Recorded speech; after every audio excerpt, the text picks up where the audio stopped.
Sadhu, sadhu, namaskar veva buduruvanata samedha buduhimi saranayami.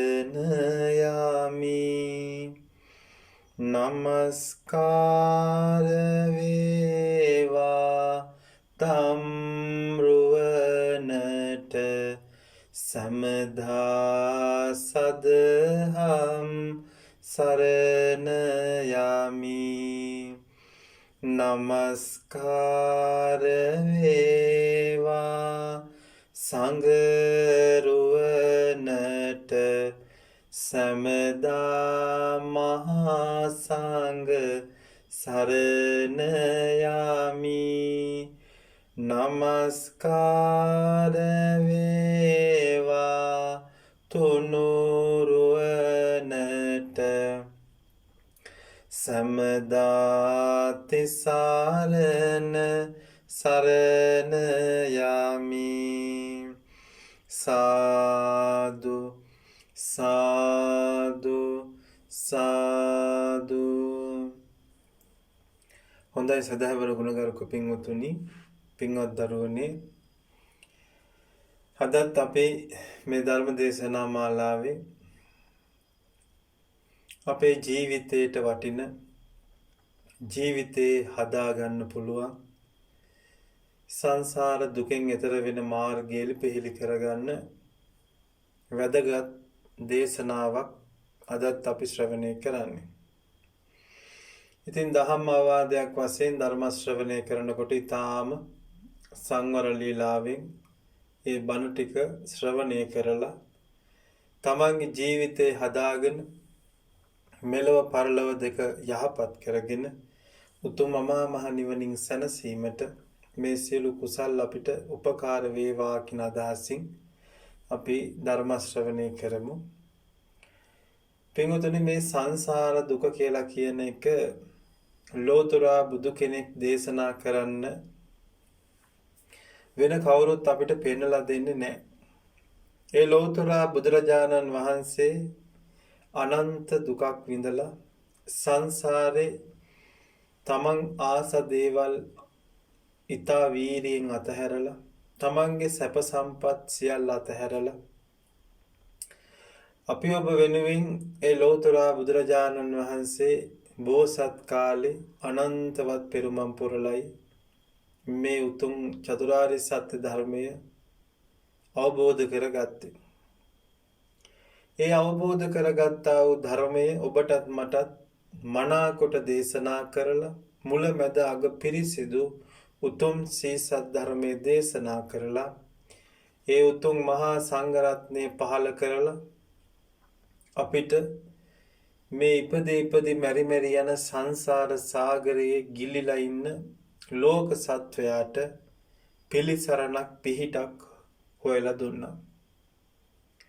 නමුත් ඒ කොච්චර උතුම් දෙයක් ලෝකෙට හොයලා දුන්නත් සංසාරගත සත්වයා සසර එකම දෙයක් කර කර යන මේ සත්වයාට කුසල් දහම් රැස් කරගෙන නොතිබුණොත් වීරිය ඒ වගේම තමයි පින් මේ සියලු දේවල් සසරේ පුරුදු කරලා නැත්තම් මේ ධර්ම දේශනාවන්, මේ සම්බුද්ධ ශාසනය, මේ දුර්ලභ මනුස්ස ජීවිතේ, මේ සංසාරේ දුක අවබෝධ කරගන්න බෑ.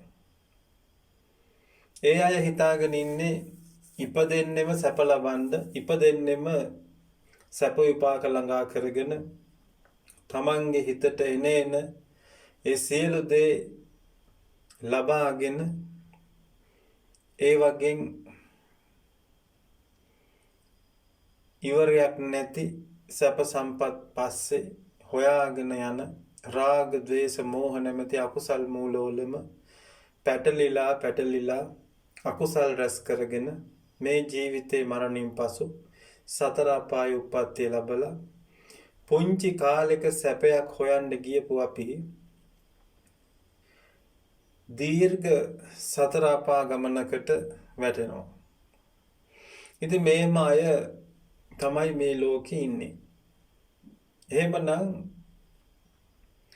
රාගයෙන් බරිත වෙච්ච, දේශයෙන් බරිත වෙලා, මෝහයෙන් විරු වැටිලා ඉන්න ලෝකයා අතරේ සම්මා සම්බුදුරජාණන් වහන්සේ කෙනෙක් මේ උතුම් ධර්මය දේශනා කරගෙන යනවා. ඒ දේශනා කරගෙන යනකොට සංසාරේ පින් කරගත්ත ඒ පින්සාර හදවත් මේ ධර්මයේ ශ්‍රවණය කරලා ප්‍රඥාවෙන් යෝනිසෝ මනසිකාරයේ යෙදිලා මේක තමයි මේ ලෝකයේ ඇත්ත කියන එක අවබෝධ කරගෙන ඒ දහම් මගට පිය නගනවා. බොහෝම අතලොස්සක්. එතකොට දහම් මගට පිය නගලා සම්බුද්ධ ශාසනයේ භික්ෂු භික්ෂුණී උපාසක උපාසිකා කියන සිව්වණක් පිරිසට අයත් වෙලා ඒ බුදුරජාණන් වහන්සේ දේශනා කරන ඒ චතුරාර්ය සත්‍ය ධර්මයට අනුව පින් දහම් කරමින්, කුසල් දහම් වඩමින්, සීල සමාධි ප්‍රඥා වඩමින්, දාන සීල භාවනා පුරුදු කරමින් බොහෝම අතලොස්සක් මේ ලෝකේ සත්වයන්ගෙන් අතලොස්සක් පුරුදු කරනවා. සැබවින්ම මේ ලෝකේ අනිත් සියලුම දෙනා අර මුලින් කිව්ව විදිහට කාමයන් පස්සේ අභිභවා යන පංච කාමයට ලොල් වෙලා ඒ පස්සේ හඹාගෙන යන පිරිසක්. ඔය අතරේ තමයි බුදු කෙනෙක් මේ ධහම දේශනා කරගෙන යනකොට සසරෙම මේ වගේ පුරුදු කරගත්ත පිරිසක් සම්බුද්ධ ශාසනය වටා රොක්කුණාට ඒ පිරිසනොත් අතලොස්සක් තමයි මේ චතුරාර්ය සත්‍ය ධර්මයන් අවබෝධ කරගන්නේ. ඒ තරම් අමාරු, ඒ තරම්ම මේ ලෝකයට මුසපත් වෙච්ච සංසාර සාගරේම සැරිසරන්න මේ හිත හරි කැමති. අපි ඔය එක ආත්මික රටේ රජ්ජුරුව කරෙත් මේ හිත විසින්මයි. ඒ වගේම සිටුවරයෙක් කරෙත්, දානපතියෙක් කරෙත් මේ හිත විසින්මයි. ඒ වගේම හිඟන්නෙක්, හොරෙක් ඇති කළෙත් මේ හිතමයි. එහෙනම් මේ හිත තමයි අපේ භව ගමන තීරණය කරන්නේ. නමුත් අපි මේ හිතට වහල් වෙලා මේ හිත කියන දේම කර අපි මේ සංසාරේ වහලුම් වෙලා ඉන්නේ.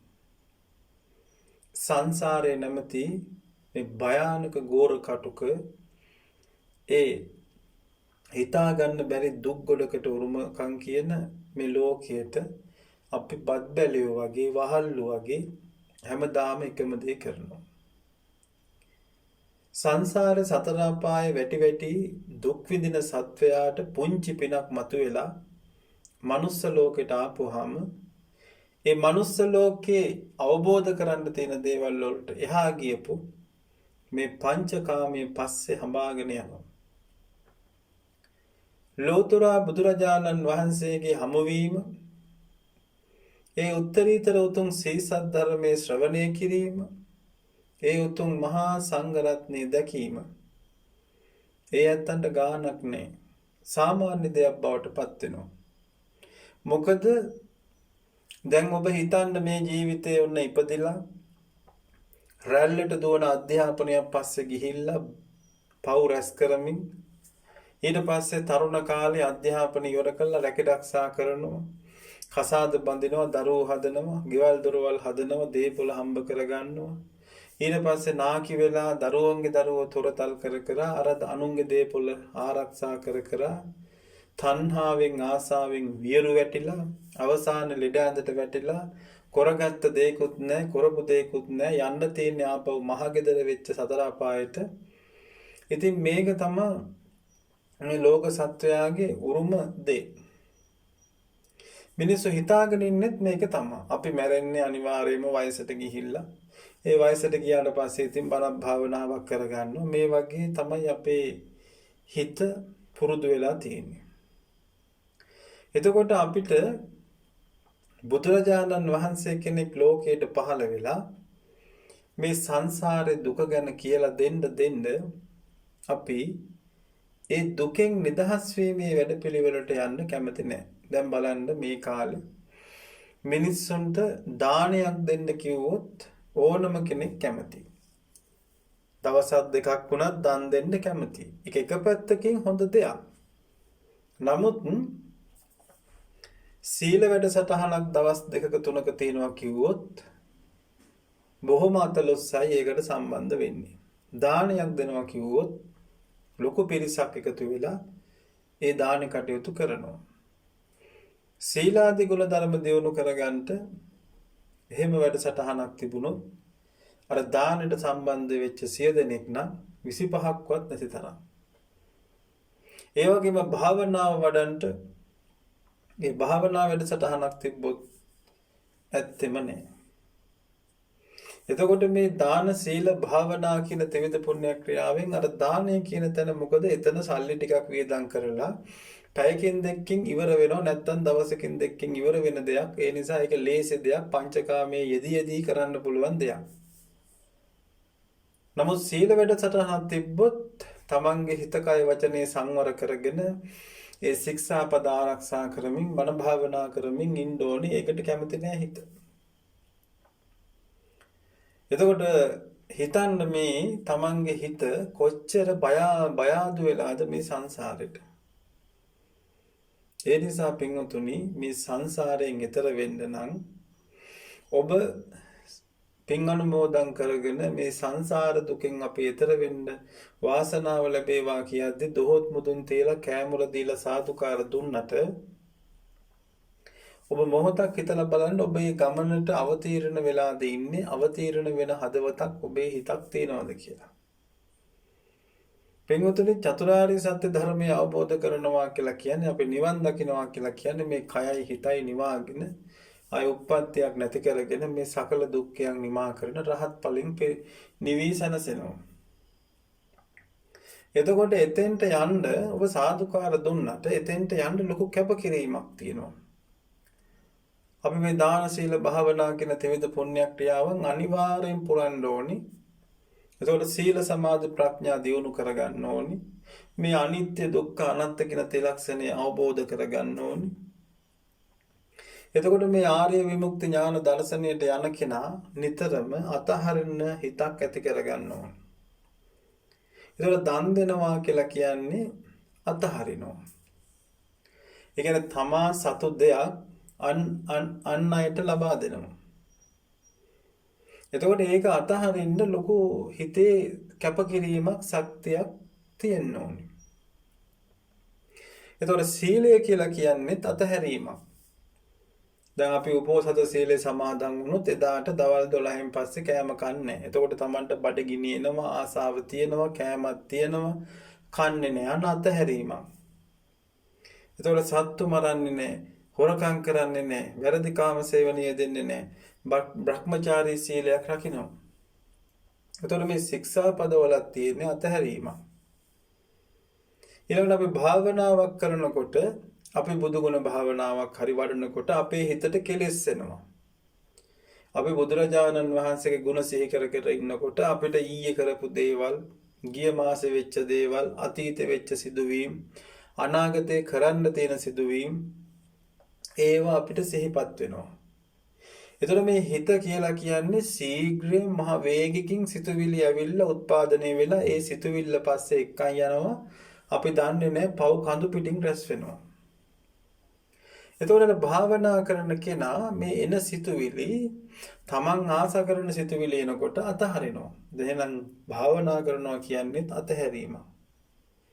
එතකොට මේ කොතන බැලුවත් අතහරින්න තියෙන ශාසනේ කොතන බැලුවත් ආදීනව දැකලා අතහරින ශාසනේ දැන් අපි මේ සියල්ලම අල්ලගෙන ඒ ශාසනයේ තියෙන නිවන් මඟත් අල්ලගත්තොත් ඇති ඵලෙ කුමක්ද? දැන් අද කාලේ ඉන්න පින්වත් කියන්නේ උපාසක උපාසිකාවන්ට කිව්වොත් මේක මහා භයානක සසරක්. ඒකෙන් ඈතර වෙන්න ඕනේ මේවා මේ විදිහට. නමුත් ඒ කිසි කෙනෙකුට උවමනාවක් නැහැ. ප්‍රඥාව මෝරලා නැහැ. කොච්චර බුදුබණ පැහැදිලි කරලා දුන්නත් ඒ අයගේ තියෙන අර පංචකාමයේ තියෙන පෙරේතකම, ලොල්කම අතහරින්නේ. එතකොට අපි කොහොමද මේ සංසාර දුකෙන් අවබෝධ මේ දුකෙන් නිදහස් වෙන්නේ? දෙමව්පියෝ, දරුවෝ, අඹුසැමි, ඥාතියෝ, දේපොළ මෙන්න මේ පංචකාමයෙන් නිසා අපි හැමදාම සංසාරේ දුක් විඳිනවා. ඒ වගේම අපි සසරේ කරගෙන එන කර්ම වේග අපිට හතුරු එකතු වෙනවා. අපිට මිතුරු එකතු වෙනවා. අපිට හැම මොහොතකම අපේ ජීවිත විනාශ කරන අය සංසාරේ පලිගන්න එනවා. ඒතර මේ ඔක්කොමත් එක්ක මේ සසරේ අපි යනකොට මේක මේ දුකක් කියලා අවබෝධ කරගන්න විදිහක් නැහැ. මාරයා මේ ලෝකෙම වසන් කරලා තියෙන රාග දේශ මොහ වලින්. දැන් මේ කාලේ බුදුබණ අහනව තරම් මේ කාලේ බුදුබණ අහලා නිර්වාණය සාක්ෂාත් කරගන්න කොහොමද කියලා හිතනවා මේ ලෝකේ තියෙන මේ ජවනිකා බලපුවාම. මේ තාක්ෂණය දැන් එදා භාග්‍යවතුන් වහන්සේ වැඩ ඉන්න කාලේ මේ කිසි තාක්ෂණයක් තිබුණේ නැහැ. කෙලෙස් අඩු පිරිස ඒ කාලේ ඉපදුනා. නමුත් අද බලන්න රාග රක්ත ලෝකේ කාමයෙන් මුසපත් වෙලා කිසිම කෙනෙක් කිසිම දෙයකින් සෑහීමකටපත් වෙන්නේ නැහැ. මොන පැත්තෙන් ගත්තත් මොන දෙයින් ගත්තත් සෑහීමකටපත් වෙන්නේ නැති ඊටාම කාමයට ලොල් පිරිසක් තමයි ඉන්නේ. කොච්චර දරුවන්ට ආදරය කරනවද ඒක ඒ අයට අතහර ගන්න මං හිතන්නේ මරණ මොහොතේ Tamanට මොනවා වෙයිද කියලා. මරණ මොහොතේ ඔය පංචකාමයේ සිහි වුණොත් ඔබ ආපහු කල්ප කෝටි වාරයක් මේ සතර අපායේ වැටිලා අනන්තවත් දුක් විඳින්නයි වෙන්නේ. ජීවිතේ කරගත්ත කුසලකුත් නැහැ, ජීවිතේ කරගත්ත පිනකුත් නැහැ. කරන්නම් වාලේ කියන්නම් වාලේ යන්නම් වාලේ පින් කරපු මිනිස්සුන්ට මරණ මොහොතේ කොහෙ මතක් වෙන්නද? ජීවිතේ පුරාවටම පංචකාමයේ දිච්ච ඔය පංචකාමයේ ඇරෙන්න මේ ඉඳලා හිටලා කාගේවත් බල කිරීමක් නිසා කරගත්ත පිනක් මතක් වෙන්නේ. ජීවිතේ වැඩිපුරම හිතපු කරපු දේවල් තමයි අවසාන මොහොතෙත් මේ හිතට එන්නේ. ඇයි හිත ශක්තිමත් කරගෙන නැහැ, බණ භාවනාවක් කරලා නැහැ, ධර්මීය ප්‍රගුණ කරලා නැහැ, යෝනිසෝ මනසිකාරය යෙදিলা නැහැ. කොච්චර කිව්වත් ඒ කිසි දෙයක් කනකට ගන්නෙ නැහැ. චාරිත්‍රාක් වශයෙන් අද හැමෝම බුද්ධ ශාසනය පරිහරණය කරන්නේ. ආමිස පූජාවන් ටිකක් කරලා එතනින් සෑහීමකටපත් වෙන ජනතාව දැන් ඉන්නේ. ප්‍රතිපත්ති පූජාවට කිසිසේත්ම ගොඩාක් නැති පාටයි. අතීතේ 15ක පොය දවසට මොන තරම් සුන්දර විදිහට ආමිස පූජාව පැවැත්වුවද, ප්‍රතිපත්ති පූජාව පැවැත්වුවද මේ වෙනකොට දෙකම නැහැ. මිනිස්සු යන්නම් වාලේ පිස්සු වගේ මිනිස්සුන්ට හිතාගන්න බැරි විදිහට මේ ලෝකේ වසඟ කරවලා කොහෙ බැලුවත් රාගයේ උපදන, කොහෙ බැලුවත් දේශයේ උපදන, කොහෙ බැලුවත් මෝහයෙන් සලිත වෙන ලෝකෙක ඉපදුනා. කාලය කෙමින් කෙමින් ගෙවී යනවා. ඒ ගෙවී යන කාලය අපිට ආපහු ගන්න බෑ. අද දවස උදේ එළි වෙලා රාත්‍රී වෙලා පහවදා උදේ වෙනකොට පැය 24ක් ගත වෙලා. කවමදාක්වත් මේ පැය 24 අපිට ආය ගන්න බෑ. අපිට තව ජීවත් වෙන්න තියෙන 12000ක් නම් දවස්. එහෙනම් දැන් තියෙන්නේ එක දවසක් අඩු කරගන්න 12000න්. ඕක තමයි මේ සංසාර ගමන. ඕක තමයි අපේ ජීවිත කතාව. අපිට බොහෝම ආයුෂ ප්‍රමාණය අඩු කාලෙක ඉපදිලා තියෙන්නේ. පරම ආයුෂ 120ක් වුණාට මිනිස්සුන්ගේ තියෙන අකටයුතුකම් නිසා, දුස්සීලකම් නිසා, අසත්පුරුෂකම් නිසා ඒ ආයුෂත් දැන් ගොඩාක් දුරට පිරිහිලා භාගයට භාගයක්. අතීතේ හිටපු අය පොඩි ආයුෂ ටිකක් ඉඳලා මැරුණට මේ අනාගතේ පහළ වෙච්ච මේ પરම්පරාවල් වල ආයුෂ බොහෝම අඩුයි.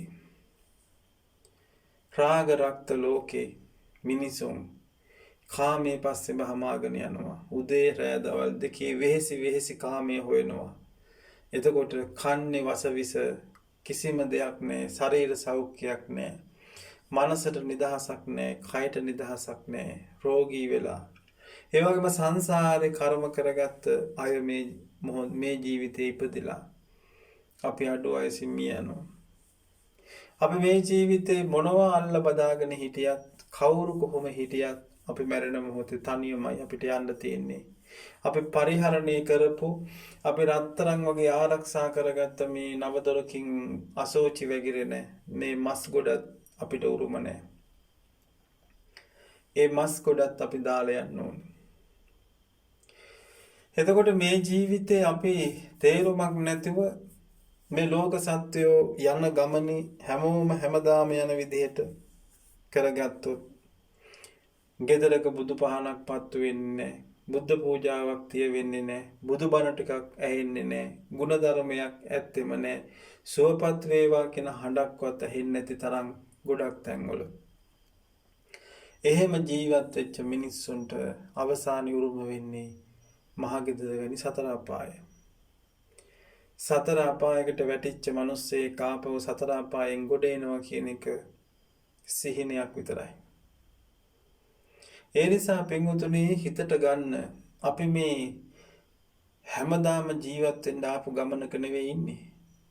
අපි අවුරුදු 10 ගානක ආයුෂ තියෙන කාලෙක නෙවෙයි අපි මේ ඉන්නේ.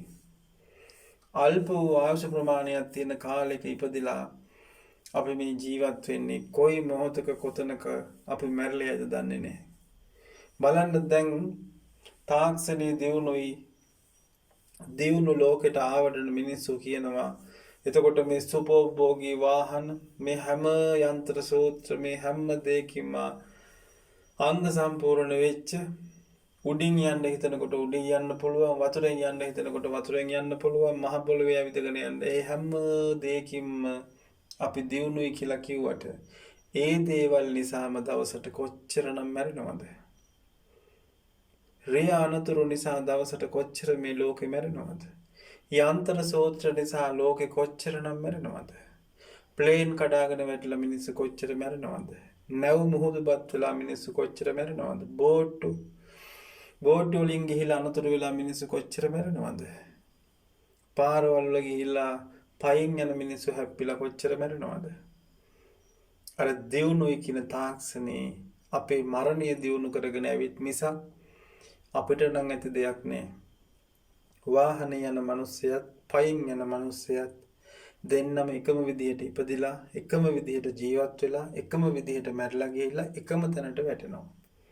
සතර අපායට. එහෙමනම් ඉතින් මොකද්ද මේ දියුණුව ඇති වැඩේ? ඒ නිසා කෙලෙස් ගොඩක් විතරයි අපිට උරුම වෙන්නේ, පව් ගොඩක් විතරයි උරුම වෙන්නේ.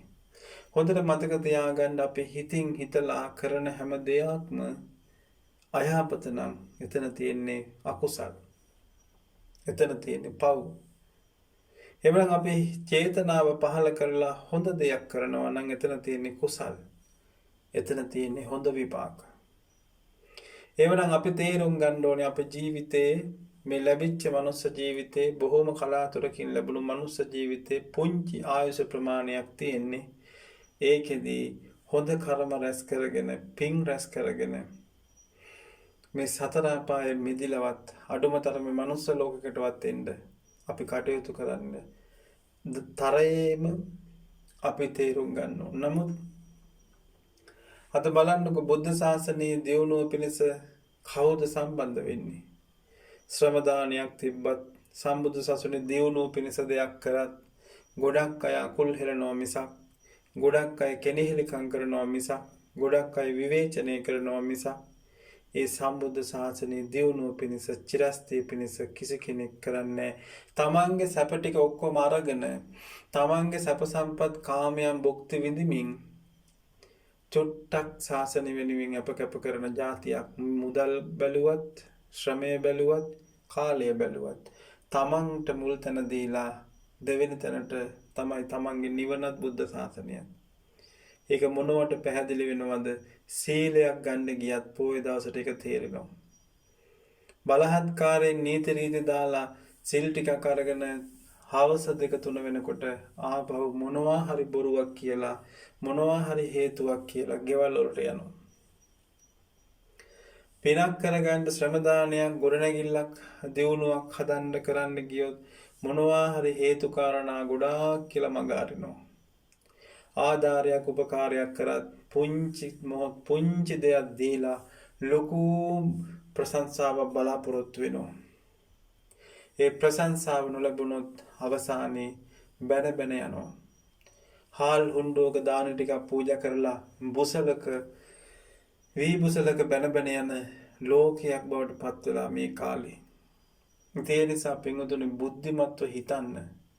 අපි මේ ඉන්නේ සංසාර ගමනක. මේ සංසාර ගමන කියලා කියන්නේ බොහෝම භයානක ගමනක්. ඒ භයානක ගමනේ අපිව බේරගන්න කිසි කෙනෙක් නැහැ. අපිව බේරගන්න එකම කෙනා තමයි ඒ තුන් ලෝකාග්‍ර වූ මාගේ සම්මා සම්බුදුරජාණන් වහන්සේ. ඒ වගේ මේ උතුම් බුදුරජාණන් වහන්සේ දේශනා කළ උතුම් සීසත් ධර්මය. ඒ සීසත් ධර්මයේ මේ කාලේ අපිට දේශනා කරන උතුම් සත්පුරුෂ කල්යාණ මිත්‍රයන් වහන්සේලා. එතකොට මේ උතුම් තිසරණේ අරුණකොට අපිට අපේ ජීවිතේ කිසිම රැකවරණයක් පිහිටක් ආශිර්වාදයක් ශක්තියක් බලයක් අපිට නැහැ. ඒක හොඳට තේරෙනවා බලන්නකො ඉස්පිරිතාලයකට ගිහිල්ලා වාට්ටුවකට ගිහිල්ලා මිනිස්සු විඳින දුක් කන්දරාව. අතපය කැඩිලා කුඩු වෙලා ඒ අත්වලට බැන්ඩේජ් දාගෙන හවුහරණක් නැති අසරණ වෙච්ච රෝගියෝ කොච්චර ඉන්නවද? තමන්ගේ ජීවිතේ තේරුම් ගන්න බැරි වෙලා තමන්ගේ ජීවිතේ සෙල්ලම් බඩුවක් කරගත්ත මිනිස්සු කොච්චර දුක් විඳිනවද? රැල්ලට දුවන ලෝකෙට පේන්න නිහතමානීකමක් නැති මිනිස්සු කොච්චර වෙනසලා දුක් විඳිනවද? තමන්ගේ තරම දැනගෙන ජීවත් වෙන්න බැරි මිනිස්සු ඊට එහා ගිහිල්ලා කොච්චර දුක් විඳිනවද?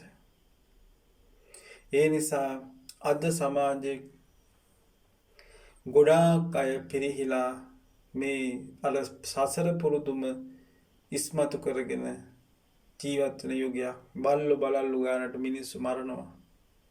කිසිම බයක් සැකක් නැතුව කාන්තාව පුරුෂයෝ වැරදි කාම සේවනයේ යෙදෙනවා. ඒවට ඕන තරම් දැන් ලැබුම්හල් ස්ථාන ඕන තරම් ඒවට උදව් තියෙනවා. ශික්ෂාපද 5 කඩා ගන්න ඕනෑවටත් වැඩිය උදව් තියෙනවා. ශික්ෂාපද 5 රැක ගන්න කිසිම තැනකින් තල්ලුවක් නැහැ. එතකොට අර ඒ ශික්ෂාපද රැක ගන්න කිසිම උදව්වක් නැති සමාජ ජීවත් වෙන අය ඒ අය කරන්නේ අර ශික්ෂාපද රකින්න තැනට ගරහන එක. නිර්වාණය සාක්ෂාත් කරගන්න කිසිම උදව්වක් නැති ලෝකේ ඉන්න මිනිස්සු ඒ ගමන විවේචනය කරනවා. ඒකයි මගේ බුදුරජාණන් වහන්සේ දේශනා කළේ මේ ලෝකේ සියලුම සත්වයෝ පල්ලමට ගහගෙන යනකොට එක කෙනෙක් විතරක් උඩට බොහොම අමාරුවෙන් නගිනවා. ඒතරට පහළට යන සියලු දෙනාට කැපිලා පේනවා මේ උඩට යන කෙනා. ආන් ඒ වගේ තමයි මේ චතුරාර්ය සත්‍ය ධර්මය අවබෝධ කරගන්න යන කෙනාව ලෝකෙට පේන්නේ. එතකොට ඒ අර ඔක්කොම එකම පැත්තකට යන අය හිනහ වෙනවා උඩහට යන කෙනාට. කරදර කරනවා, විවේචනය කරනවා. එතකොට ඒ අය තව තවත් පහළට වැටෙනවා මිසක් ඒ අයට කවදාවත් ගොඩේමක් නෑ. ඒ නිසා තමයි භාග්‍යවතුන් වහන්සේ දේශනා කළේ ලෝකේ යන්නේ සතර අපාය දිසාවටයි. මගේ ශ්‍රාවකයා යන්නේ නිර්වාණය සාක්ෂාත් කරන දිසාවටයි. මේ පාරවල් දෙකක්. හැබැයි මේ පාරවල් දෙකේ යන්නේ පහළට යන ලෝක සත්වයා සතර අපායට යන ලෝක සත්වයා දුක උරුම කරගත්ත ලෝක සත්වයාට ගානක් නෑ පුරුද්ද එකමයි. හැබැයි අර පංචකාමයෙන් ඈත් වෙලා පංචකාමයෙන් අතහැර යන කෙනාට කරදර බාධක වැඩි. ඔක තමයි ස්වභාවය. බඩගින්නේ ඉන්න පිරිසක් මැද එක්කෙනෙක් ආහාර වේලක් ගත්තොත් කෑම ටිකක් කන්න ගත්තොත් ඒ කෙනාට කන්න හම්බ වෙන්නේ නැහැ. අන්න මොකද අනිත් සියලු දෙනාම කුසගින්නේ ඉද්දී තව එක්කෙනෙකුට කොහොමද අර ඔක්කොම පැනලා තමාට ඒ කෙනාව මරලා හරි කන්න බලනවා. අන්න ඒ වගේ තමයි මේ නිර්වාණ ගමන සාක්ෂාත් කරගන්න යන්න හදන අයට තියෙන කරදර බාධක මෙල පේන පැත්තෙනුත් නොපෙනෙන පැත්තෙනුත් හැම පැත්තකින්ම බාධා. ඒ නිසා තමයි බුදුරජාණන් වහන්සේ දේශනා කරේ සිහි නුවණින් කල්පනාවෙන් වීරියෙන් මේ පින් කරගන්න කියලා. ජීවිතයක් පිනෙන් පුරවගත්තොත් තමන් වීරියෙන් ඒ කාමයන් වලින් ඈත් වෙලා පුළුවන් තරම් පින් දහම් පැත්තට යොමු වුණොත් යාට මේ ජීවිතේ යම් මට්ටමකට කරදර බාධක තමන්ට ආසා හිතන දේවල් මේ කාමයන් වල හැසිරෙන්න බැරි වෙයි.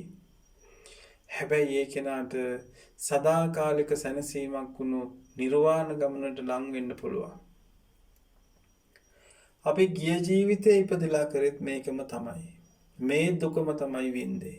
ඊළඟ ජීවිතේ විඳින්න තියෙන්නේ මේ දුකමයි. තිරිසන් ලෝක කියන්නේ දුක් ආකරයක්. പ്രേත ලෝක කියන්නේ දුක් ආකරයක්. සතර අපාය කියන්නේම දුකම උරුම කරගත්ත, දුකම දායාද කරගත්ත, කර්මයේ දෑවැද්ද කරගත්ත අපමණ දුක් විඳින්න තියෙන තැනක්. කරන්න දෙයක් නැහැ. තමන් ඇසින් රූපයක් දැකලා හිතින් හිතලා ඒ රූපය ඔස්සේ ගිහිල්ලා වැරදි කරා නම් ඒක විඳින්න වෙන්නේ ඔබටම තමයි. මේ ජීවිතේ තමන්ගේ බඩගින්න නිසා ශරීරය පවත්වන්න කුසගින්න නිවා ගන්න සතෙක් බෙල්ල කපලා මැරුවොත් ඔබ උපදින හැම ආත්මෙම බෙල්ල කැපිලා මැරෙනවා. මේ ලෝකේ හරි අසාධාරණයි. මේ අසාධාරණ ලෝකේ සාධාරණයක් හොයන්න යන්න එපා. ඔබ සාධාරණ විදිහට ජීවත් වෙලා මේකෙන් ගොඩ වෙන්න බලන්න. මේකෙන් සැඟවිලා යන්න බලන්න. ඕක තමයි බුදුරජාණන් දේශනා කළේ. තමන් කනින් ශබ්දයක් අහලා ඒ ශබ්දය පස්සේ ගිහිල්ලා ඔබ පව් රැස් කරගත්තොත් මේ ජීවිතේ සමාජයට ඒ ශබ්ද නිසා පැයක තෘප්තියක් ලබයි. හැබැයි ඒකේ විපාක වශයෙන් කල්ප කෝටි ගාණක් ආයුෂ සතර අපාය. අපි දිව පිනවන්න ගිහිල්ලා දිවට රසය දෙන්න ගිහිල්ලා අපි රසය පස්සේ හඹාගෙන ගිහිල්ලා පව් රැස් කරගත්තොත් ඒ නිසා රැස් වෙන පව් ඒ පව් කන්ද ගෙවන්න වෙන්නේ Tamanට තනියමයි. සමහරට මේ ජීවිතේ දරුවන්ගේ කුසගින්න නිවන්න දරුවෝ සතුටු කරන්න තාත්තා කෙනෙක් අම්මා කෙනෙක් හොරකම් කරනවා. එතකොට අන් අය නිසා හොරකම් කරලා දරුවෝ සතුටු කරා කියලා ලෝකෙ ඔබට පිහිට වෙන්නේ.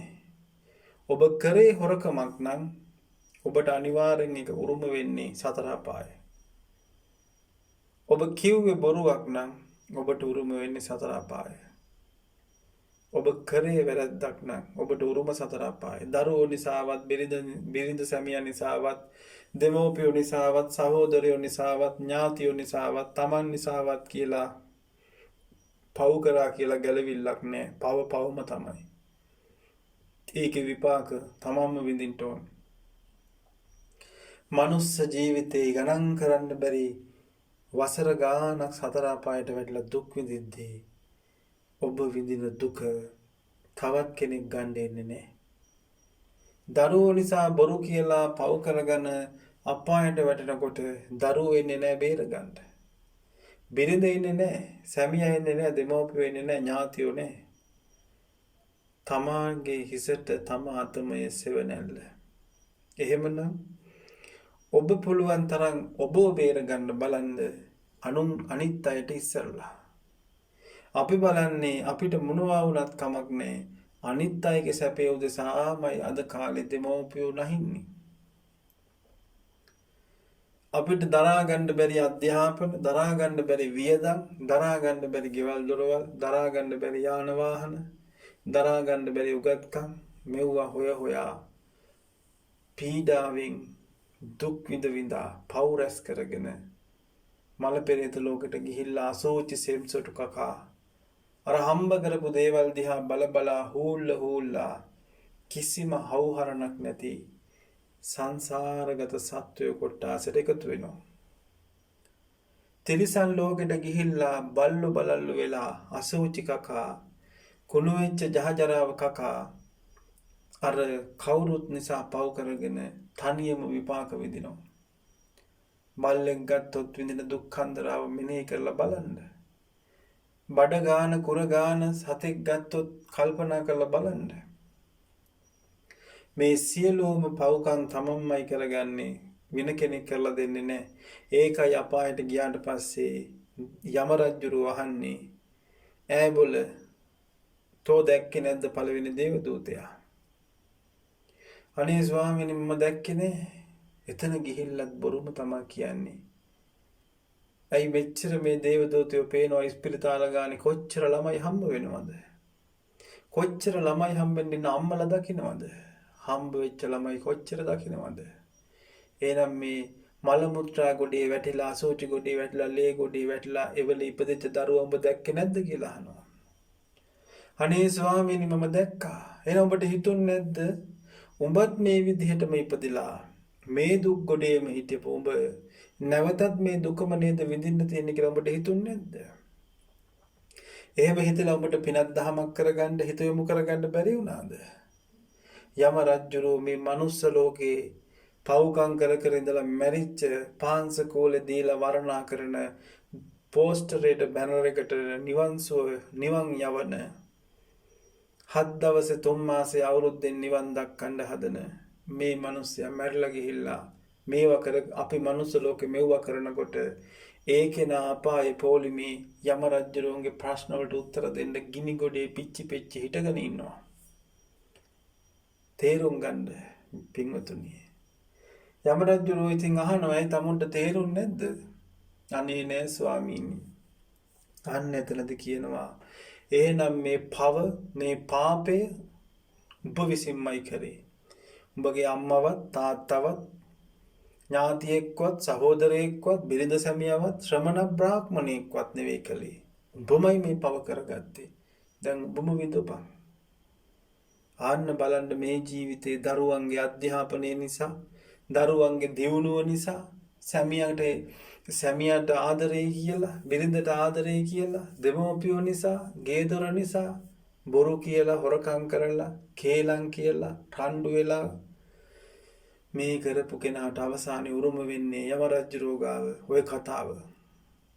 උඹම කරගත්ත පාපේ උඹම දැන් ගෙවපන්. යම රජුරෝ බොහෝම සානුකම්පිතව බලනවා, අපායට දාන්න කැමති නෑ. කොහොම හරි මුදවන්න බලන්නේ. මොකද ඒ තරම් මහ භයානක තැනක් නේ සතර අපාය.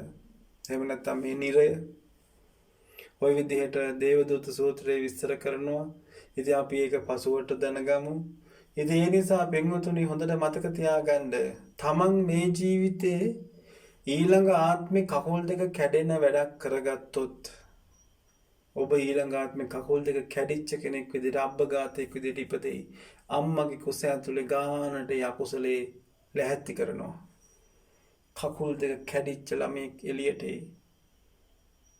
අම්මා තාත්තා ඉන්නකන් යම් මට්ටමකින් හරි බැන හරි අපේ මහ කරුම මේ කාලකන්ණියෙක් ඉපදිලා කිය හරි සලකයි. එතනින් පස්සේ අම්මයි තාත්තයි නැතිකොට ඔබට තව අවුරුදු 20ක් මේ මනුස්ස ලෝකේ ආයුෂ තියෙනවා නම්, ඒ කර්මයේ විඳවිල්ල තව අවුරුදු 20ක් තියෙනවා නම්, ඔබට දැන් තනියම විඳින්න වෙන්නේ. හවුහරණක් නෑ. ඔබ ගිය ජීවිතේ ඔබ S2 අන්ධ වෙන කර්මයක් කරලා තියෙනවා නම්, මව් කුස ඇතුලේ S2 අන්ධ වෙන විදිහටයි රූපේ හැදෙන්නේ. මහ පොළොවේ පසුයි වතුරයි රස්නේ හුලන් ටික එකතු කරලා මික්ස් කරලා සංසාරේ කියලා කියන්නේ මේ ගිය ආත්මික කරගත්ත කර්ම විපාක වලට අනුව තමන්ගේ ශරීරේ හට ගන්නවා. ඒක දොස්තර මහත්තයාටවත් අම්මා තාත්තටවත් ඒක නැති කරන්න බෑ. ඕක තමයි සත්‍යය. එතකොට මේ ජීවිතේ මරුණට පස්සේ අපිට මරණ සහතික හම්බ වෙනවා එක එක ලෙඩ කියලා. විස බීජ ගිහිල්ලා, heart attack, එහෙම එක එක දේවල් කියලා අපේ මරණයට මරණ සහතිකය දුන්නට ශාස්ත්‍රඥ වහන්සේ කිව්වේ නෑ උඹ මරුණේ ඉපදුන නිසා. ඉපදුනා නම් මැරෙනවා, මැරුණොත් ආයි ඉපදෙනවා. එහෙනම් මේ මෙරි ඉපදී යන කෙනාගේ මරණය මරණ්ඩයි ලෝතුරා බුදු කෙනෙක් දුක් විඳලා ශාසනයක් හොයාගත්තේ. නමුත් අපි කරන්නේ මරණය මරන්න තියෙද්දී අපි හැමදාම අමරණීය වෙන්න හදනවා. අපි හැමදාම ජීවත් වෙන්න ආපු මිනිස්සු වගේ සංසාරයෙන් ගන්නකොට එක ඉඩමට ඔප්පු 1000 ගාණක් ඇති. එක එක නම් වලින් ආපු මිනිස්සු.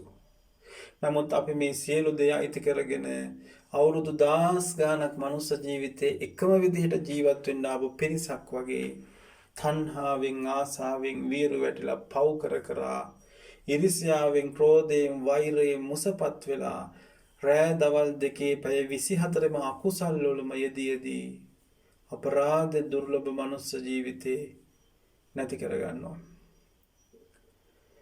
හිතන්න එපා ඊළඟ ආත්මෙත් මව් කුසකට ඇවිල්ලා අනේ ඊළඟ දැන් සමහරු කියන්නේ පින්වතුනි ඊළඟ ආත්මෙ නම් මට මෙහෙම වුන් හම්බ වෙන්න එපා. ඒ කියන්නේ ඊළඟ ආත්මෙ මිනිස්සෙක් වෙයි කියලා බොහොම ඒ කියන්නේ හරි සතුටෙන් හිතාගෙන ඉන්නවා. නමුත් ඔබ බඩගින්නට කන්න හදාගත්ත දෙයමයි ඔබට කන්න වෙන්නේ. ඔබ සම්බෝලයක් හදලා බත් ටිකක් හදාගත්තා නම් හාල් ගරවුවේ නැත්තම් ඒ බත් එකේ ගල්. සම්බෝලේ හරියට හදාගත්තේ නැත්තම් ලුණු දැම්මේ නැත්තම් ඒ සම්බෝලේ අර ගල් තියෙන බතුත් එක්ක තමයි Tamanට කන්න වෙන්නේ. ඕක තමයි යථාර්ථය. තමන් කරගත්ත දේ තමන් බෙදාගත්ත විදිහට තමයි කන්න තියෙන්නේ. තමන් සංසාරයෙන් ඔතාගෙන ආපු බත් එක දිගාරගෙන මේ ජීවිතේ දුක්ඛයි සැපයි මිශ්‍ර කරගෙන අනන්ත දුක් විඳ ජීවත් වෙනවා. ඒ නිසා තමයි පින්වතුනි මෙන්න මේ භයංකාර ගෝර කටුක සංසාරය කියලා කියන්නේ මෙන්න මේක. අපිට සංසාරේ කිව්වහම ඉපදෙනවා මැරෙනවා කිව්වහම නිකන් සාමාන්‍ය දෙයක් බවට පත් වෙලා අපි ගණන් ගන්න නැති වුණාට පින්වතුනි කර්මය අපි හොඳට ගණන් ගන්නවා.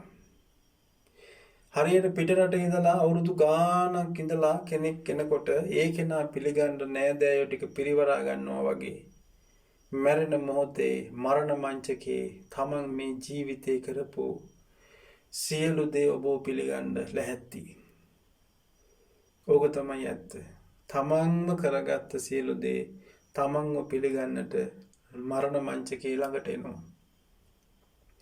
ඒ මොහොතේ ඔබ යහපත් දේවල් නොකර තිබුණොත්, ඒ මොහොතේ ඔබ හරි දේ කරලා නැත්තම් ඔබට යන්න වෙන්නේ කැමති වුණත් නැතත් අපායට. අපාය කියලා කියන්නේ දුක විතරමයි, සැපක් නෑ. අපාය කියලා කියන්නේ දේශේ විතරමයි, මෛත්‍රියක් නෑ. අපාය කියන්නේ රාගය විතරමයි, විරාගයක් නෑ. අපාය කියන්නේ මෝහය විතරමයි, අවිද්‍යාව විතරමයි, විද්‍යාවක් නෑ. අපාය කියන්නේ හිංසාවට නිජ බිමක් මිසක් අවිහිංසාවාදියට තැනක් නෑ. ඒකට හේතුව තමන්මයි හදාගන්නේ. තමන් මේ ජීවිතේ කරගන්න දේට අනුවයි ඒ වගේ කුරිරු තැනකට වැටෙන්නේ. ඒ වගේ භයානක තැනකට වැටෙන්නේ. ඒ අපිමයි පාර කපාගත්තේ. තමන් උයාගත්ත දේ තමන් කනවා වගේ තමන් සිතින් කයින් වචනයෙන් යම් දෙයක් කරයිද ඒකට අනුව තමන්ට ඊළඟ විපාකය ලැබෙනවා. හිතන්න එපා මේ ජීවිතේ වගේම මැරිලා ගිහිලා ආපහු මේ වගේ මව් කුසකට ඇවිල්ලා මේ විදිහට සැප සම්පත් විඳගෙන ඉන්න නම් ඒක හීනයක් විතරයි. තමන් හදාගත්තොත් තමන්ගේ භවය, තමන් මේ ජීවිතේ හොඳට දාන සීල භාවනා පුරුදු කරගත්තොත් එහෙමනම් බය වෙන්න දෙයක් නැහැ. තමන් හරියට පිරිසිදුව ආරක්ෂාව ඇතුව දෙයක් හදාගත්තොත් තමන්ට ඒකේ රසයේ භුක්ති විඳින්න පුළුවන්. ඒවනම් බුදු කෙනෙක් නිතර දේශනා කරන්නේ තමන්ට ඊළඟ ජීවිතේ යහපත් කරගන්න නම් මේ ජීවිතේ යහපත් දේවල් කරන්න. මේ ජීවිතේ යහපත් දේවල් කරන්න කියන්නේ දරුවෝ හදන එක, ගෙවල් හදන එක, එතකොට මේ කන බොන එක, ලොකුකමෙන් මාන්නෙන් ඉරිසියාවෙන් ක්‍රෝධයෙන් වෛරයෙන් උඩඟුකමෙන් ඉන්න එක නෙවෙයි. නිහතමානී ජීවිත මෙසිතින් වීරියෙන් ධර්මානුධම්ම ප්‍රතිපත්ති පුරාගෙන කටයුතු කිරීම. තමන් සීලාදී ගුණධර්ම දියුණු කරගෙන පසළොස්වක පොය දවසට ශික්ෂාපද ටිකක් සමාදන් වෙලා රැකගෙන උපෝසත සීලය හෝ දස සීලය, 4 පොයටම ශික්ෂා ඒ සීලයක් සමාදන් වෙලා එහෙම ශික්ෂාපද ටික සමාදන් වෙලා දවසකට විනාඩි 5ක් 10ක් භාවනාවක් පුරුදු කරගෙන හිතට එන කෙලෙස් ටිකක් දුරු කර කර හිතට එන හැම සිතුවිල්ලක්ම හිත හිතා පවුරස් කරගන්න නැතුව හිතන්න පින්වතුනි චතුරාර්ය සත්‍ය ධර්මය අවබෝධ කරගන්න මට මේ සිතුවිල්ල උපකාර වෙයි කියන ඒ සිතුවිල්ලක් කැරෙන්න අනිත් සියලුම සිතුවිලි අර මුලින් කියන අපාගත වෙන දේවල් මෛත්‍රී සිතක් නෙවෙයි ඔබට පහළ වෙන්නේ. එහෙනම් මතක තියාගන්න මේ සිතින් හිතන හැම දෙයක්ම ගොඩාක් අකුසල්නේ. බුදු ගුණයක් නම් බුදු ගුණ වඩනවා නම් මෙසිත පතුරනවා නම් අසුබ වඩනවා නම් මරණානුස්සතිය වඩනවා නම් අනිත්‍ය මෙනෙහි කරනවා නම් විදසුම් වඩනවා නම් සමත විදර්ශනා වඩනවා නම් බුදු ගුණ ධම් ගුණ සංඝ ගුණ හිතනවා නම් ඒවා කුසල්නේ. ඒ කුසල් සිත ඔබ අරගෙන යන්නේ සුවපත් වූ තැනකට. එතනින් මෙහා ඔබ හිතන හැම දෙයක්ම අකුසල්නේ. ඒ අකුසල් සිත අරගෙන යන්නේ ඔබ අයහපත් තැනකට. ඒ අයහපත් තැන අපිට අයහපතම තමයි උදා වෙන්නේ. ඒ නිරිපල්ලෝ අපිට වද දෙනකොට ඒ කෙනා ගැන අපි දේශය ඇති කරගන්නවා, වෛරය ඇති කරගන්නවා. ඒ හැම මොහොතකමත් අපිට පව් රැස් වෙන්නේ. ඒ පව් ගෙවන්නත් අපිට ආපහු කර්මය රැස් වෙනවා. අන්න ඒකයි භයානකකම. තිරිසන් ලෝකයකට වැටුනොත් නිතරම දේශයෙන් ඉන්නේ අන් අයට හිංසාවක් පීඩාවක්මයි බලවතා දුබලයාව ගොදුරු කරගන්න පරිසරයක් තියෙන්නේ. ඒ හැම මොහොතකම අකුසල් රැස් වෙන්නේ. නිතරම බයින් ඒ වගේම තමයි ආසාවෙන් තිරිසන් ලෝකේ වැජබෙන්නේ. හොඳට මතක තියාගන්න. පෙරේත ලෝක කියලා කියන්නේ දුක්ඛම උරුම වෙච්ච දුක් ගොඩක්. දේශයමයි එතනක් තියෙන්නේ. ඒ නිසා මනුස්ස ජීවිතයක් විතරයි උසස් මනසක් එක්ක ඉපදිලා අපිට මේ දේවල් තේරුම් අරගෙන මේ දේවල් වලින් මිදෙන්න තියෙන්නේ. ඒක තේරුම් ගන්න නැති මිනිස්සු හැමදාම අර දුකට වැටෙනවා. දුකට වැටුණට පස්සේ තමයි තේරෙන්නේ අනේ මට බුදු කෙනෙක්ගේ බණ අහන්න හම්බුණා. මහා සංඝරත්නයේ සත්පුරුෂයාණන් වහන්සේලා මට හම්බුණා. බුදුරජාණන් වහන්සේ මට හම්බුණා. අනේ මට ඕනකමක් තිබුණේ ඇස් දෙක කන් දෙක නාසය දිව ශරීරේ මනස පිනවා පව් රැස් කරගත්තා. අනේ මට දැන් මොනවද මං කරන්නේ? කිසි කෙනෙක්ගේ හවුහරණක් නැහැ. නැබැයි සමාවකුත් නැහැ. කරන කලට පව් මිහිරිය මීසේ විඳින කලට දුක් දැඩි වෙයි ගිනිසේ. කරනකොට හරි මිහිරීනේ පව් කරනකොට. ඒ සැප ලබන්නේ හිනහ වෙවි. හැබැයි විඳිනකොට ඒ දුක විඳින්නේ අඬ අඬ. ඒක තමයි මේ ලෝකේ ස්වභාවය. රාග දේශ මෝහ වලින් වියර වැටිච්ච ලෝක සත්වයා මේක තේරුම් නොගන්නා තාක්ම අපිට උරුම මෙච්චරයි. ඒ නිසා පින්වතුනි බුදුරජාණන් වහන්සේ 84000ක් ධර්මස්කන්ධය දේශනා කරලා මේ හැම දෙයක් ගැනම විග්‍රහ කරලා අපිට ආදරෙන් කරුණාවෙන් පෙන්වලා දුන්නේ මෙන්න මේකෙන් මිදෙන වැඩපිළිවෙලක් හදාගන්න. එහෙමනම් ඒකට තියෙන එකම වැඩපිළිවෙල තමයි තඹ කණ එකවත් හම්බ කර තර වෙන එකවත් ඉගෙන ගන්න එකවත් රණ්ඩු වෙන එකවත් දරුවෝ හදන එකවත් දේපොළ හම්බ කරන එකවත් ගෙවල් දොරවල් හදන එකවත් ලෝකෙට රජා මමයි කියලා මාන්නෙන් දඟලන එකවත් නෙවෙයි. හැම මොහොතකම අතහරින්න පුරුදු කරන්න.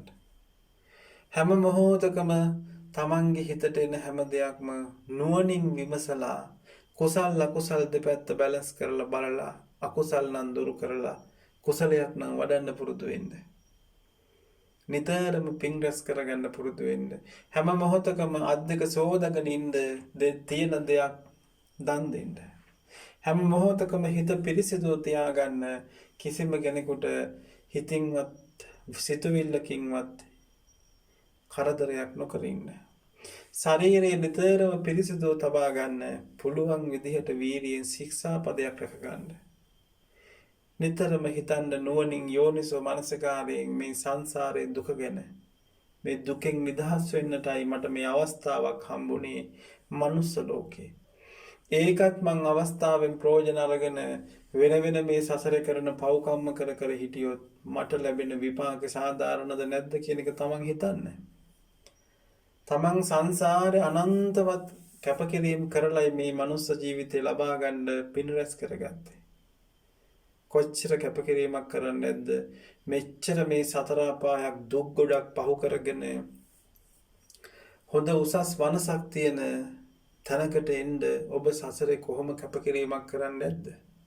දැන් එහෙම කැපකිරීමක් කරලා ලබාගත් ඒ උත්තරීතර මනුස්ස ජීවිතේ තමා විහිංම නැති බංගස්ථාන කරගෙන ආපහු අර දුක්ඛිත ජීවිතවලට වැටෙනවා නම් ඔබ තරම් මෝඩෙක්, ඔබ තරම් අවිද්‍යාවෙන් වැහිච්ච කෙනෙක් තවත් නෑ. ඒ නිසා පින්වතුනි, ලැබිච්ච සම්බුද්ධ ශාසනයෙන් ලැබිච්ච මනුස්ස ජීවිතෙන් පුළුවන් තරම් ඵල ප්‍රයෝජන ගන්නවා කියන්නේ නිර්වාණය සාක්ෂාත් කරගන්න. එහෙම නැත්නම් මේ දුක්ඛිත සංසාර ගමනෙන් එතර වෙන්න. එහෙම නැත්නම් මේ අමා මහ නිවනම අවබෝධ කරගන්න වැඩපිළිවෙලකට යෙදෙනවා මිසක් ඔය සංසාරේ පුරාවටම බත් බැලයෝ වගේ අපි මේ කරපු පංචකාමීම හදාර කරා හිටියොත් ආය අපිට බුදු සසුනක් හම්බ වෙනකොට අපි මිත්‍යා දෘෂ්ටික බඩක ඉපදලා මිත්‍යාගමක් යදිනකොට බුද්ධ ශාසනය මේ උතුම් ධර්මය ඇහෙනකොට අපිට නෑ වුණා වගේ ඉඳී. එහෙමනම් ඒක තේරුම් අරගෙන දැන් මේ කාලේ බලන්න අපිට දුර්ලභ වූ අවස්ථාවන්, දුර්ලභ බුද්ධ ශාසනයක්, දුර්ලභ බුදු කෙනෙක්, දුර්ලභ පැවිද්ද, දුර්ලභ සත්පුරුෂ ශාස්ත්‍රයේ සන සම්පත්තිය මේ හැම දෙයක්ම ලැබිලත් ඔබගේ ජීවිත ගැන ඔබ කල්පනා කරලා බලන්න. පිස්සෝ වගේ අපි හැමදාම අවිද්‍යාවෙන් ගැහිච්ච ලෝකෙක යට වෙලා හැමදාම ජීවත් වෙන්න අප පිරිසක් වගේ මේ නවදොරකින් අසෝචි වැగిරෙන නිතරම දුර්ගන්ධය හමන හෝදා තියාගන්න වෙන මේ කුණු ශරීරයක් අල්ලගෙන දඟලන දැඟලිල්ල. තමන්ගේ මේ කුණු ශරීරය මදිවට තවත් කුණු ශරීර ගොඩක් අල්ලගෙන දඟලන දැඟලිල්ල. ඔය එක කුණු ශරීරයක්වත් ඔබ බේරගන්න එන්නේ සතර අපායේ. ඒක තේරුම් අරන් අතහැරීමේ චේතනාවෙන්ම ජීවත් වෙන්න. ඒ අවශ්‍ය අයට යුතුයකම් ටික ඉෂ්ට කරන්න ඕනම මොහොතක අතහරින විලාසයෙන් හිත තියාගන්න. ඒක තමයි මේ කාලකන්ණි සංසාරයෙන් එතර වෙන්න යම් මඟක්. ඉතින් ඒ නිසා පින්වතුනි, ඔබ අප හැමදෙනාම අදිෂ්ඨාන කරගමු මෙවැනි දුක්ඛිත භයංකාර ගෝර කටුක සංසාරයක ඇවිල්ලා ඒ සංසාරේ තාමත් දිගට යන අතරේ අනේ දුර්ලභ වූ බුද්ධෝත්පාදක දුර්ලභ වූ අංග සම්පූර්ණ මනුස්ස ජීවිතයක් ලබාගෙන ඒ සන සම්පත්තිය, ඒ සත්පුරුෂ ඇසුර, ඒ උතුම් සීසත් ධර්මය මේ සියල්ල ලැබිච්ච මොහොතක පොඩ්ඩක්වත් හිත හදාගෙන ඔය පංචකාමයෙන් පොඩ්ඩක් ඈත් වෙලා තමන් ගැන තමන් හිතන්න, තමන්ට මුලින් ආදරය කරන්න. එහෙම නැති වුණොත් ඔය සියලු දෙනා නිසා ඔය සියලු දෙනාම එකතු වෙලා ඔබ අපායට තල්ලු කරලා දාලා හරියට වල්ලගාවට ගිහිල්ලා වලට දාලා පස් ටික දාලා ගෙදර ඇවිල්ලා සැප විඳිනවා වගේ ඔබ ඔක්කොම එකතු වෙලා සතර අපායට දාලා තල්ලු කරලා දාලා ඒ අයගේ ලෝකවල තනි වෙයි. ඕක තේරුම් ගන්න. ඕක තේරුම් අරන් තමාගේ හිසට තමා තමයි සෙවණැල්ල, කිසිම කෙනෙකුගේ සෙවණැල්ලක්වත් කිසිම ආරක්ෂාවක්වත් නැති බව තරයේ සිතේ තබාගෙන පුළුවන් තරම් පින් දහම් කරගන්න, පුළුවන් තරම් බුද්ධ පූජාවක් තියන්න, මල් ටිකක් පූජා කරන්න, පුළුවන් තරම් මාසේ 15ක පෝය ඇර සතර පෝය ඇර තවත් දවස් දෙකක් හරි උපෝසත සීලයක් වරුවක් හරි ගෙදර හරි සමාදන් වෙලා ඒ සීල පාරමිතාව වැඩි දියුණු කරගන්න. තමන් මාසෙකට සැරයක් දෙන මේ මැරිච්ච මිනිස්සු නිවන් දක්කන්න හදන දානි වේල තමන් නිවන් දක්කන තැනට ගන්න. මාසෙකට එකපාරක් නෙවෙයි, දවසට එකපාරක්, දවසට කොහොම හරි දාන ටිකක් බත් හැන්දක් හරි බුද්ධ පූජාව තියලා හරි, එහෙම නැත්නම් කණ්ඩගත්ත බත් එකේ පළවෙනි බත්කට සියලු සත්වයන්ට ආහාරයක් වේවා කියලා පිගාන පැත්තකින් හරි තියලා කෑම කාලා ඉඳුල් ලතයි ඉඳුල් භාජනේ හොදනකොට මේ ඉඳුල් ටික සියලු සත්වයන්ට ආහාරයක් වේවා කියලා හිතලා ඒ විදිහටවත් පින් රැස් කරගන්න. එහෙමනම් ඒ සීලය ඒ ආකාරයේ මාසෙට අඩුම තරමේ දවස් 6ක් 7ක්වත් දස සීලයක් උපෝසත සීලයක් සමාදන් වෙලා, සතියකට එක දවසක්වත් බ්‍රහ්මචාරී සීලයක් සමාදන් වෙලා, ඒ ගුණධර්ම ටික එහෙම් පුරනකොට කන්නගත්ත බත්තකේ ඉඳලම දන් දෙන්න පුරුදු වුණොත් ඒ පැත්තෙන් දානයක් පිරෙනකොට තව පැත්තකින් තමන්ගේ හිතට දරුවෝ නිසා ඇතිවෙන කෙලෙස් බිරිඳ නිසා සැමියා නිසා දෙමව්පියෝ නිසා ඥාතියෝ නිසා සමාජ නිසා තව ඒ විතරක් නම් මදයි මේ දේශපාලනේ නළු නිළියෝ ක්‍රීඩකයෝ මේ හැම දෙයකින්ම ඔබේ හිතට එන කෙලෙස් පැයකට එන කෙලෙස් ගංගාව විනාඩියකටවත් හිත සංවර කරගෙන ඒ කෙලෙස් පස්සේ හිත යන්න දෙන්නේ නැතුව එන හිත සමාධිමත් කරන පැත්තත් දියුණු කරගන්න. ඔය ත්‍රිවිධ පුණ්‍ය ක්‍රියාවන් තුන දාන සීල භාවනා කියන මේ උතුම් කරතව්‍යයන් තමන්ගේ ජීවිතේට චුට්ටවත් හුරු කරගන්න. මොකද ඒ හුරු කරගන්න ඒ ගුණධර්ම ටික විතරයි ඔබ බේරගන්න ඉන්නේ කොතනක හරි. මේ ජීවිතේ ඔබට කණ්ඩ නැතුව ඉන්නකොට එක පාරටම කෙනෙක් ඇවිල්ලා කෑම ටිකක් දුන්නේ මෙන්න මේ කියපු ගිය ආත්මේ කරගත්ත ඒ කුසල කර්මයක් දන් දුන්න පිනක් ඇවිල්ලා බඩගින්න ඉන්න ඔබ බේරගත්තා. ඔබට අනතුරක් වෙලා මැරෙන්න ඕන්න මෙන්න තියෙද්දී පිරිසක් එකතු වෙලා ඇම්බුලන්ස් එකට දාලා ඉක්මනින් රෝහලට අරන් ගිහිල්ලා කොහෙදෝ හිටපු මේ වෛද්‍යවරු දුවගෙන ඇවිල්ලා ඔබට ඔක්සිජන් සේලයින් දීලා ඔබ බේරගත්තේ ගිය ජීවිතේ වතුරට වැටලා හිටපු කූඹියෙක් බේරලා ගොඩින් තිබ්බ පින කියන එක මතක තියාගන්න. ඕක තමයි සත්‍යය. ඒවනම් ඔබ කරගත්ත දේ තමයි ඔබට දෑවැද්ද වෙන්නේ. කම්ම දායාදෝ කම්ම යෝනි කම්ම බන්දෝ කම්ම පටිසරණෝ. එහෙනම් තමන් කර්මය කරගෙන තමන් දෑවැද්ද කරගෙන ඉන්නේ කර්මයයි. ඔබ හිතලා කයින් කරපු දේ. ඒකට කර්මය කියනවා. එහෙනම් ඔබ ඥාතිය කරගෙන ඉන්නේ කර්මය. ඔබ මිතුරා කරගෙන ඉන්නේ කර්මය. මේ කර්මය තමයි ඔබව ජීවත් කරවනවද නැද්ද කියන එක තීරණය කරන්නේ. ඔබම කරගත්ත කර්මයක්. ඒ කියන්නේ ඔබම චේතනාව පහළ කරලා කයින් ක්‍රියාත්මක වෙලා කරපු හොඳ කර්මයක් හෝ නරක කර්මයක් තමයි ඔබගේ ඊළඟ මොහොත තීරණය කරන්නේ. එහෙනම් දැන් ඔබ තීරණය කරන්න ඔබගේ ඊළඟ භවය. ඔබ තීරණය කරන්න ඊළඟ මොහොත. මම ඊළඟ මොහොතේ මැරෙන්න පුළුවන්. ඊළඟ මොහොතේ මම මැරලා ගියොත් මම මේ මොහොතේ හිටියේ කොහොමද කියන එක හිතලා ඔබගේ ජීවිතේ ඔබ යහපත් කරගන්න. ඉතින් මේ ධර්ම දේශනාවෙන් මා ඔබට පැවසුවේ මේ සංසාර සාගරයේ දුක, මේ සසර දුක කෙලවර අජරාමර නිවනින් සැනසෙන්න නම් ඔබ වීරියෙන් කටයුතු කරගන්න. ඒකට හොඳම නිජබිම තමයි සම්මා සම්බුද්ධ ශාසනය. ඉතින් ඔබ අප හැමදෙනාටම ඒ උතුම් ගෞතම බුදු සසුනේදීම මේ දේශනා කළ ධර්මයට අනුව උතුම් අමා මහ නිවනින් සැනසීමට මේ සියලු කුසල් මේ ධර්ම දේශනාවේ ඒ ධර්ම දානයේ කුසල් ධර්ම ශ්‍රවණය කිරීමේ කුසල් මේ සියලු කුසල් බලයෙන් අපි ඔබ හැමදෙනාටම මේ සකල දුක්ඛයන් නිමා කළ අජරාමර නිවනින් සැනසීමට ඒකාන්තයෙන් මේ උපකාරයක් වේවා. සාදු සාදු සාදු. මේ රැස් කරගත සියලු කුසල ධර්මයන් තුන් ලෝක වාසී හැමදෙනාට දෙවියන් බඹුන් භූමාට දෙවිවරු ඉෂ්ට දේවතාන් වහන්සේලා විශ්වකර්ම දේව පුත්‍රයන් වහන්සේ අතුරු නාලව නාපිරිස් ඇතුළු ඔබ අප නම් මිය පරලෝකීය සියලු ඥාතීන්ටත් අපගේ ගුරුවරුන්ට අපිට දහම් දැනුම දෙන අපේ පැවිදි කළ ගුරු උතුමන්ටත් මේ පින් අනුමෝදන් වේවා. දෙමව්පිය සහෝදර ඥාති බන්දු හතුරු මිතුරු කොයි කාටත් මේ පින් අනුමෝදන් වේවා. ලංකා වාසී ලෝක වාසී මහා උතුම් මහා සංඝරත්නයටත් බෞද්ධ ඇත්තන්ටත් අනිත් අයටත් මේ පින් බලයෙන් සැනසීමක් උදා වේවා. උතුම් නිවනින් සැනසීමට අපි ඔබ සියලු දෙනාටම මේ කුසල් ඒකාන්තයෙන් පාරමිතා ධර්මයක්ම වේවා. සාදු සාදු සාදු. සියලු දෙනාටම සිතක් සාන්තියක් යහපතක් වේවා. තෙරුවන් සරණයි. නමෝ බුද්ධාය.